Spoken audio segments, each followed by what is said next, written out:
கட்டுப்பாடுகள்லாம் அதிகமாக இருந்ததுன்னா நீங்கள் சொல்கிற மாதிரி இந்த சேட்டு கடை அந்த மாதிரி போங்க. ஏன்னா அதெல்லாம் வந்து உங்களுக்கு எந்தவித ஒரு அது வந்து அன்ஆர்கனைஸ்டு செக்டர். அதே போல் ஆர்கனைஸ்டு செக்டரில் போகும்போது உங்களுக்கு சேஃப்டி இருக்கும். ஒரு அன்ஆர்கனைஸ்டு செக்டரில் இருக்கிறவங்களுக்கு சேஃப்டி கொஞ்சம் குறைவு. அங்கே ₹100 மதிப்புள்ள நகைக்கு ₹75 கொடுத்தாங்களா ₹80 கொடுத்தாங்களா யாரும் கண்டுபிடிக்க முடியாது. அது அரசாங்கத்தோட இதிலே வராது. ஸோ அப்படி இதனால் என்ன நடக்குன்னா, ஒரு ஆர்கனைஸ்டு செக்டரில் லோன் வாங்குறவங்க எல்லோரும் அன்ஆர்கனைஸ்டு செக்டருக்கு போவாங்க.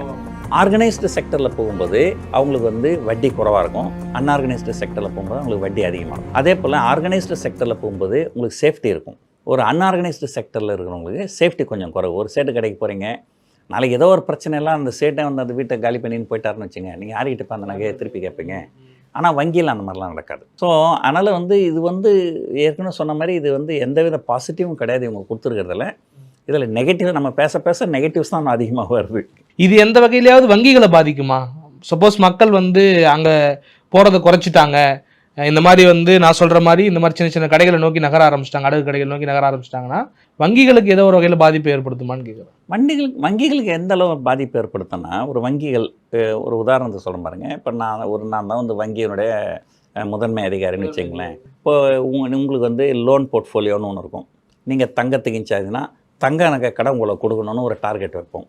வீட்டு கடன் உங்களை கொடுக்கணும். ஏன்னா அதான பிஸ்னஸ் அவங்களுக்கு. நீங்கள் நிறைய கடன் கொடுக்கணும், அப்போ தான் நிறைய வட்டி வரும். அப்போது அந்த தங்க நகை கடைக்குன்னு அவங்க டார்கெட் வச்சு கொடுக்கும்போது அந்த டார்கெட் மீட் பண்ணாமல் போகிறதுக்கு வாய்ப்புகள் நிறைய இருக்குது. ஏன்னா இப்போ இது நாள் வரைக்கும் உங்ககிட்ட இருந்து வந்தவங்க இப்போ சேட்டு கடைக்கு போயிடுவாங்க. அப்போ உங்களுக்கு வந்து வியாபாரம் குறையும். அப்போ வியாபாரம் குறையும் போது உங்களுக்கு வரக்கூடிய வட்டியும் குறையும், உங்களுடைய வருமானம் குறையும்.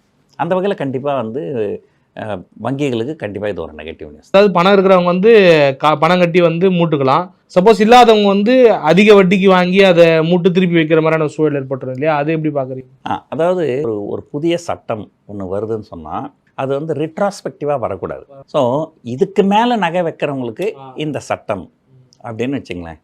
இப்போ ஒரு உதாரணத்துக்கு சொல்கிறேன். நான் வந்து ஏதோ ஒரு பிஸ்னஸ்மேன், என்னுடைய பிஸ்னஸுக்கு கொஞ்சம் பணம் தேவைப்படுது.